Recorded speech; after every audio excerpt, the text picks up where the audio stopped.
বিসমিল্লাহির রহমানির রহিম। প্রিয় দেশবাসী, আসসালামু আলাইকুম। গণহত্যাকারী হাসিনার পলায়নের মধ্যে দিয়ে 15 বছরের ফ্যাসিবাদী শাসনের অবসানের পথ উন্মুক্ত হয়েছে। তাই দেশে জবাবদিহিমূলক গণতন্ত্র প্রতিষ্ঠার এখনই শ্রেষ্ঠ সময়। লাঞ্ছিত, বঞ্চিত, অধিকারহারা মানুষ একটি স্বাধীন, নিরাপদ এবং মর্যাদাকর জীবনের প্রত্যাশায় উন্মুখ হয়ে রয়েছেন। জনপ্রত্যাশা পূরণের জন্য একটি নিরাপদ এবং মানবিক বাংলাদেশ গড়ার এখনই শ্রেষ্ঠ সময়। ফ্যাসিবাদী শাসনের অবসান ঘটিয়ে দেশের গণতন্ত্র, মানবাধিকার, ভোটের অধিকার প্রতিষ্ঠার জন্য গত 15 বছর ধরে গণতান্ত্রিকামী মানুষ আন্দোলন সংগ্রাম অব্যাহত রেখেছিলেন। আন্দোলন করার সময়, আন্দোলনরত অবস্থায় এই সময় অসংখ্য মানুষ গুম হয়েছেন, অসংখ্য মানুষ হয়েছেন খুন, অপহৃত হয়েছেন বহু মানুষ, অনেকে চিরতরে হয়েছেন পঙ্গু। আন্দোলন সংগ্রামের ধারাবাহিকতায় শেষ পর্যন্ত ছাত্র জনতার ঐতিহাসিক গণ অভ্যুত্থানে গণহত্যাকারী হাসিনা দেশ ছেড়ে পালিয়ে যেতে বাধ্য হয়েছে। প্রিয় দেশবাসী, ঐতিহাসিক গণ অভ্যুত্থানের সাফল্য ও উদ্দেশ্য নস্যাৎ করে দিতে সুপরিকল্পিতভাবে চলছে ষড়যন্ত্র, এবং এই ষড়যন্ত্রের অংশ হিসাবেই একটি ধর্মীয় জনগোষ্ঠীর উপরে পরিকল্পিত হামলার ছক কষে দেশে একটি অস্থিতিশীলতার সৃষ্টির অপচেষ্টা চালানো হয়েছিল।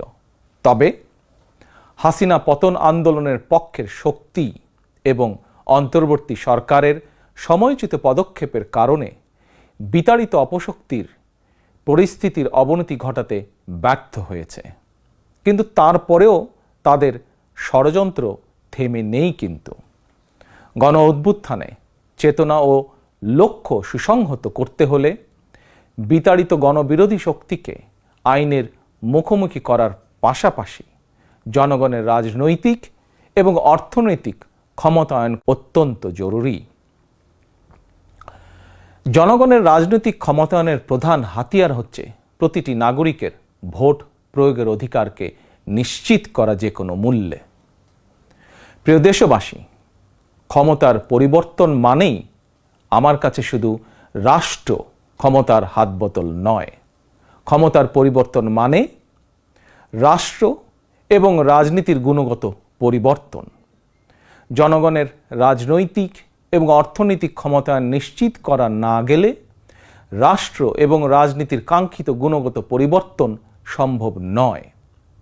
কাঙ্ক্ষিত রাষ্ট্র সংস্কারে জনগণের আকাঙ্ক্ষা নিশ্চিত করতে হলে অবশ্যই গণতান্ত্রিক বিধি ব্যবস্থাকে টেকসই করতে হলে জনগণের ভোটে জনগণের কাছে জবাবদিহিমূলক সরকার প্রতিষ্ঠা করতেই হবে। বাংলাদেশের পক্ষে শক্তির কাছে, গণতান্ত্রিক শক্তির কাছে আমার বিনীত আহ্বান, আপনারা পরাজিত অপশক্তির পাতা ফাঁদে পা দেবেন না। ছাত্র জনতার গণ অভ্যুত্থানকে চূড়ান্ত সফলতায় নিতে হলে কেউ দখলদারিত্বে লিপ্ত হবেন না, দখলদারিত্বে সহায়তা করবেন না, কেউ দয়া করে দুর্বলের উপর আঘাত হানবেন না, কেউ দয়া করে নিজেদের হাতে আইন তুলে নেবেন না। প্রতিশোধ, প্রতিহিংসা নয়। আসুন কার্যকর রাষ্ট্র সংস্কার নিশ্চিত করতে তারুণ্যের কাঙ্ক্ষিত একটি বৈষম্যহীন গণতান্ত্রিক রাষ্ট্র নির্মাণ করতে আমরা প্রত্যেকেই যিনি যার অবস্থান থেকে আরও দায়িত্বশীলতার পরিচয় দেই। প্রিয় দেশবাসী, ভাই ও বোনেরা, ছাত্র জনতার গণ অভ্যুত্থানে বিশ্ববিদ্যালয়ের ছাত্র শহীদ আবু সাইদ, মাহফুজুর রহমান মুগ্ধ, কলেজ ছাত্র ওয়াসিম আকরাম, মাদ্রাসা ছাত্র আবদুল্লাহ আল মামুন, স্কুল ছাত্র রিফাত হোসেন, 60 বছর বয়সী একজন মা মায়া ইসলাম, 6 বছর বয়সী শিশু রিয়া গোপ, কিশোরী ছাত্রী নাইমা সুলতানা, কুমিল্লার আইনজীবী আবুল কালাম, চুয়াডাঙ্গার রাজমিস্ত্রি উজ্জ্বল হোসেন, নোয়াখালীর দোকান কর্মচারী আসিফ, বরগুনার ওষুধ কোম্পানির সেলসম্যান আল আমিনের মতন বিভিন্ন শ্রেণী পেশার হাজারো মানুষ শহীদ হয়েছেন। অসংখ্য মানুষ দেশের বিভিন্ন হাসপাতালে চিকিৎসাধীন রয়েছেন। পাবনার গাড়ি চালক আরাফাত হোসেন, মিরপুরে গুলিবিদ্ধ 22 বছর বয়সী মুস্তাকিম, দোকান কর্মচারী আতিকুল, অষ্টম শ্রেণীর শিক্ষার্থী তামিমের মতন অনেকের, বহু মানুষের হাত কিংবা পা কেটে ফেলতে হয়েছে। শত শত মানুষ দৃষ্টিশক্তি হারিয়ে ফেলেছেন, অন্ধ হয়ে গিয়েছেন চিরতরে, পঙ্গু হয়েছেন শত শত মানুষ চিরতরে। অসংখ্য প্রাণের বিনিময় 5ই আগস্ট অর্জিত স্বাধীনতায় গণতান্ত্রিকামী মানুষ আরও একবার স্বাধীনতার স্বাদ উপভোগ করলেও হাসিনা পতন আন্দোলনে যেসব পরিবার তাদের সন্তান স্বজনকে হারিয়েছেন কিংবা আহতদের চিকিৎসা করাতে গিয়ে যেসব পরিবারে অসহনীয় দুর্দশা নেমে এসেছে, সেসব বীর সন্তানদের ঘরে মুক্তির স্বাদের সেই ছোঁয়া এখনো লাগেনি। প্রিয় দেশবাসী, গণ অভ্যুত্থানে যারা হতাহত হয়েছেন তাদের তালিকা তৈরি করে প্রয়োজনীয় সহায়তার লক্ষ্যে অন্তর্বর্তীকালীন সরকার ইতিমধ্যেই নানা উদ্যোগ গ্রহণ করেছেন। এটি অবশ্যই একটি ইতিবাচক পদক্ষেপ। তবে গণ অভ্যুত্থানে যারা হতাহত হয়েছেন তাদের পরিবারের সদস্যদেরকে রাষ্ট্রীয় আয়োজনে সম্বর্ধনা দেওয়া হলে, রাষ্ট্রীয়ভাবে সম্মান জানালে কিছু সময়ের জন্য হলেও হতাহতদের পরিবারগুলো হয়তো একটু মানসিক সান্ত্বনা পাবেন। এ ধরনের উদ্যোগ গণ অভ্যুত্থানে চেতনাকে আরও শানিত করবে বলে আমার বিশ্বাস। একই সঙ্গে প্রতি বছর 5ই আগস্টকে রাষ্ট্রীয় উদ্যোগে জাতীয় জীবনে একটি বিশেষ দিবস হিসাবে পালন করার বিষয়টিও বিবেচনা করা দরকার বলে সমাজের বিভিন্ন শ্রেণী পেশার মানুষ বিশ্বাস করেন। আমি এ প্রসঙ্গে আরও একটি বিষয় সরকারের দৃষ্টি আকর্ষণ করতে চাই। 2018 সালেও সারা দেশে কোটা সংস্কার আন্দোলন হয়েছিল। সেই সময়েও আন্দোলনকারীরা রাষ্ট্রীয় প্রতারণার শিকার হয়েছিলেন। গণহত্যাকারী হাসিনা আন্দোলনকারীদেরকে সেই সময়েও নির্মমভাবে দমন করতে চেয়েছিল, দমন করেছিল। এমনকি খুনি হাসিনা সেই সময়ে আহতদেরকে চিকিৎসার সুযোগ পর্যন্ত দেয়নি। সুতরাং দেরিতে হলেও 2018 সালের হতাহত কোটা সংস্কার আন্দোলনকারীদের বর্তমানে রাষ্ট্র কিভাবে সহায়তা করতে পারে সেটিও বিবেচনায় নেওয়া দরকার বলে আমি মনে করি। আমি বিশ্বাস করি তারুণ্যের শক্তি, তারুণ্যের আকাঙ্ক্ষাকে উপেক্ষা করে কখনোই একটি রাষ্ট্র ও সরকার অভীষ্ট লক্ষ্যে পৌঁছতে পারে না। প্রিয় দেশবাসী, এবার আমি বিশেষ করে প্রিন্ট এবং ইলেকট্রনিক মিডিয়ার সংশ্লিষ্টদের দৃষ্টি আকর্ষণ করে দুটি কথা বলতে চাই। গণহত্যাকারী হাসিনা সারা দেশের সংবাদপত্রের স্বাধীনতা কেড়ে নিয়েছিল।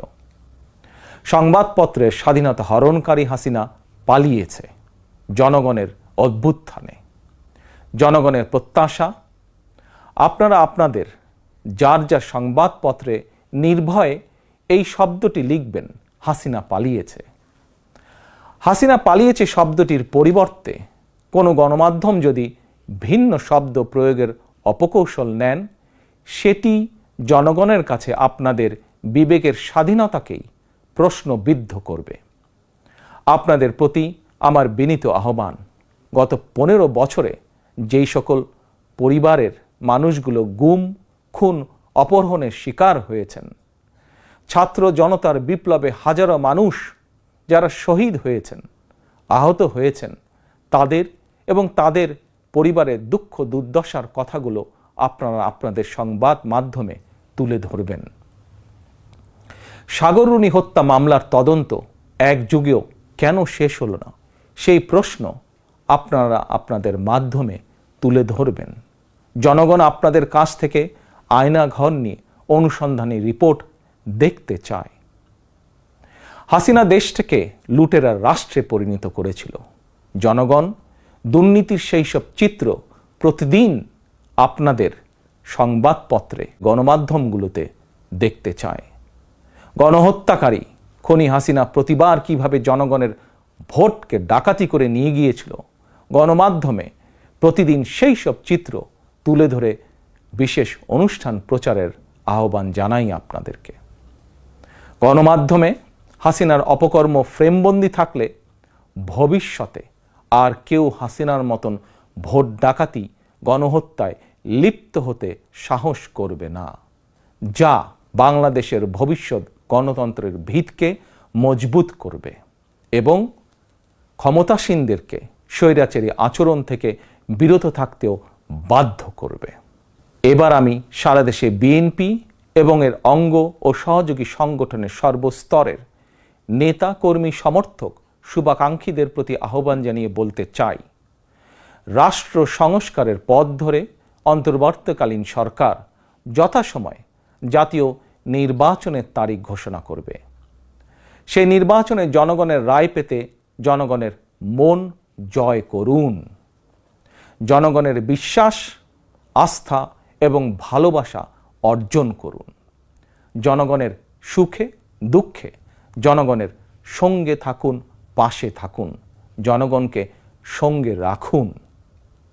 ধর্ম, বর্ণ পরিচয়ের কারণে কেউ যাতে অনিরাপদ বোধ না করেন, দায়িত্বশীল এবং জনপ্রিয় দল বিএনপির একজন নেতা, কর্মী, সমর্থক হিসাবে সেটি আপনাদেরকে নিশ্চিত করতে হবে। সেটিকে নিশ্চিত করুন আপনারা। পরিশেষে আমি আরও একটি বিষয় উল্লেখ করতে চাই।